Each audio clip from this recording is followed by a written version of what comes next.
അവധിക്കാലം തുടങ്ങിയതോടെ ദുബായ് അന്താരാഷ്ട്ര വിമാനത്താവളത്തിലൂടെയുള്ള യാത്രക്കാരുടെ എണ്ണം വർദ്ധിച്ചതിനാലാണ് വിവിധ തരത്തിലുള്ള നിയന്ത്രണങ്ങൾ ഏർപ്പെടുത്തിയത്.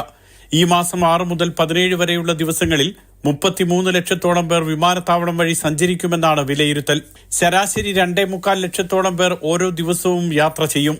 ഈ മാസം 13-നാണ് ഏറ്റവും തിരക്കേറിയ ദിവസം. 2,86,000 പേരാണ് ദുബായ് വഴി അന്ന് യാത്ര ചെയ്യുക. തിരക്ക് പരിഗണിച്ച് യാത്രക്കാർക്കൊപ്പം എത്തുന്ന മറ്റുള്ളവരെ, യാത്ര അയക്കാനും സ്വീകരിക്കാനും എത്തുന്നവരെ വിമാനത്താവളത്തിന് അകത്തേക്ക് പ്രവേശിപ്പിക്കില്ല. മാത്രമല്ല, വാഹനങ്ങൾക്കും നിയന്ത്രണം ഏർപ്പെടുത്തും. ടെർമിനൽ 1, 2 എന്നിവ വഴി യാത്ര ചെയ്യുന്നവർ പരമാവധി മെട്രോ ഉപയോഗിക്കണമെന്നും റോഡിലെ ഗതാഗതക്കുരുക്ക് ഒഴിവാക്കാൻ സ്വകാര്യ വാഹനങ്ങൾ ഉപേക്ഷിക്കണമെന്നും അധികൃതർ നിർദ്ദേശിച്ചു. വിമാനം പുറപ്പെടുന്നതിന് 3 മണിക്കൂർ മുൻപെങ്കിലും വിമാനത്താവളത്തിലെത്തുക, ബാഗേജ് അയക്കാൻ സിറ്റി ചെക്ക് ഇൻ കേന്ദ്രങ്ങൾ പ്രയോജനപ്പെടുത്തുക തുടങ്ങിയ നിർദ്ദേശങ്ങളുമുണ്ട്.